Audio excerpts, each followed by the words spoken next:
What's up guys, my name is Chikamoya and welcome to my channel. This is going to be my first video of 2022, so I'm pretty excited about that. A while ago I did a video titled "Is there racism in Finland?" and I know a lot of you seem to have enjoyed that conversation. There was some good comments. I thought I should do a part 2 of that, and this time I want to somewhat give a little bit more of my own personal opinion. The last video was a little bit more, not trying to take a stand on any viewpoints and leave it up to you to decide, which I want to do a similar thing here, but I want to inject a little bit more of my own perspective, I guess. So yeah, let's get into it.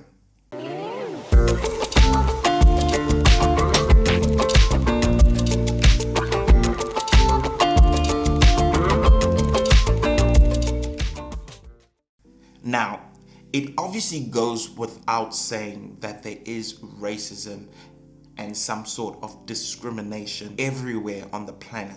No country is safe.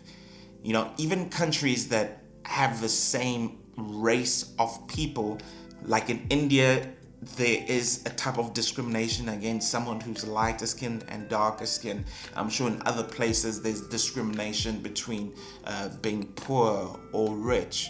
It's everywhere, and Finland is not exempt from that. Yes, people, it's true. There is racism in Finland. But I think there's more to that story, and I think we can jump in and analyze a few things here. You see, racism, from my experience in South Africa, comes in two different flavors.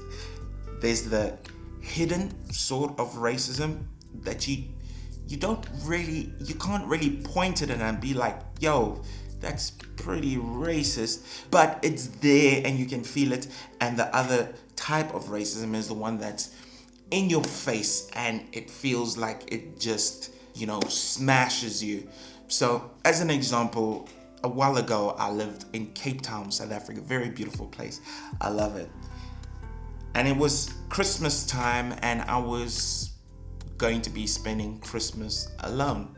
It was far away from my parents. Cape Town is not where my parents lived at that time. So I went out to go have a couple of drinks. Yes, that's how I was spending my Christmas. And I met a bunch of people. I think there was about 3 guys and 3 girls. And they were mostly all white, save one guy who was another black guy. And I just started speaking to them. We had a good time at the bar, and then they all lived together in this commune or this big house where they all have their separate rooms, right? I forgot the name of it. I can't think about it. Anyway, so they invited me to go and have a few drinks with them at their house. So I agreed because I had nothing else to do and these people were kind enough to invite me. So I went. We got there and it was a very beautiful home, like one of the nicest places I've ever seen. I sat down with a bunch of the people, having drinks, having a good time. Everything was beautiful.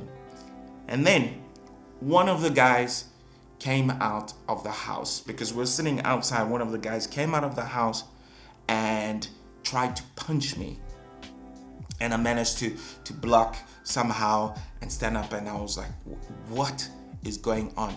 And then he asked me why did I steal his money, and I was like, wait, what money? What are you talking about? And he was going off, and all he wanted to do was fight with me. And I remember I was very taken aback. I was very confused and very hurt. But I was ready to fight. I was like, okay, let's do this. But another part of me realized that if I fight, number one, I'm completely outnumbered here. Number two, if I fight, I just look a lot more guilty. So you know what I did? I allowed them to search me. Yes, it felt terrible. It was a horrible feeling. and it was really disgusting. And yeah, that wasn't very nice at all. And you see, that was an example of racism that is in your face, because in South Africa, the population is mostly black, right? And there is a lot of poor black people in South Africa, which means a lot of the thefts that take place are from poor people who happen to be black. So I was profiled, and it's quite normal in South Africa to walk into a store and to have the security guard kind of follow you around. I've heard similar stories about people who live in America, and it makes you feel terrible and horrible, and it makes you feel like life in whatever country that is more difficult, just like in America with police shootings and that kind of thing. So yeah, the other type of racism is hidden. It's the ones that you don't see, that you don't detect.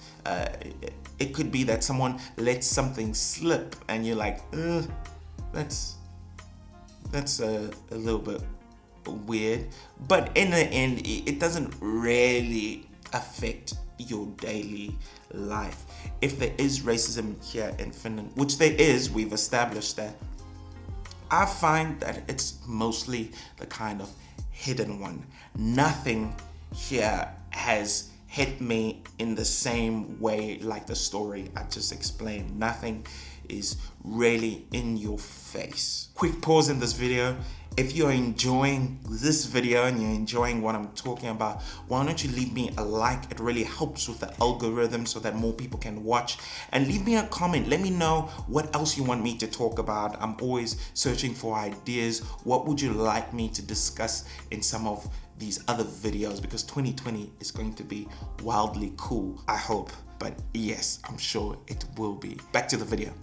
Finland is a very progressive country. In fact, a lot of the Nordic countries are very progressive, a little bit more left-leaning, you know. So there is a lot of political correctness. Well, despite what I think about political correctness, it's not very often you will find someone who is overtly racist against you.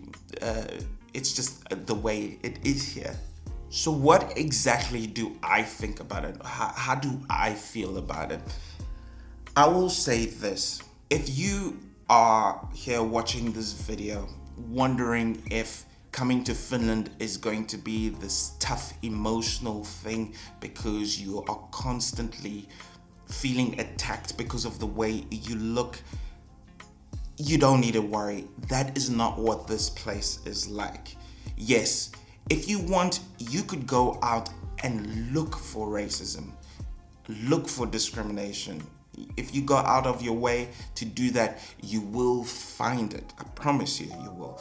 My personal journey here has been that I have hardly experienced anything in terms of race that has made me feel very uncomfortable, has made me feel like a second-rate citizen.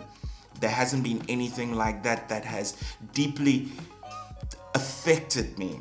And I'm kind of the opinion that I want to live and let live.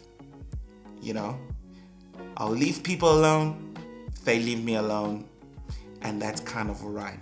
I get to do what I want. This country has made it possible for almost anyone to have an opportunity to live a life that is meaningful to that particular person, and that's all on you. You get to choose how you view things. Here is why I think you shouldn't care. The reason why I say you shouldn't care is because no matter where you go around the world, you will be profiled. Is it unfair? Yeah, maybe. And I'm talking about all types of people. If you are super white and you go to certain places in South Africa, I've experienced this going there with some of my white friends. You will be looked at as though you were an alien. You know, people will be like, what? And it's kind of funny when you think about that. And the same thing applies to me coming to a predominantly white country. I do feel for people who've got kids.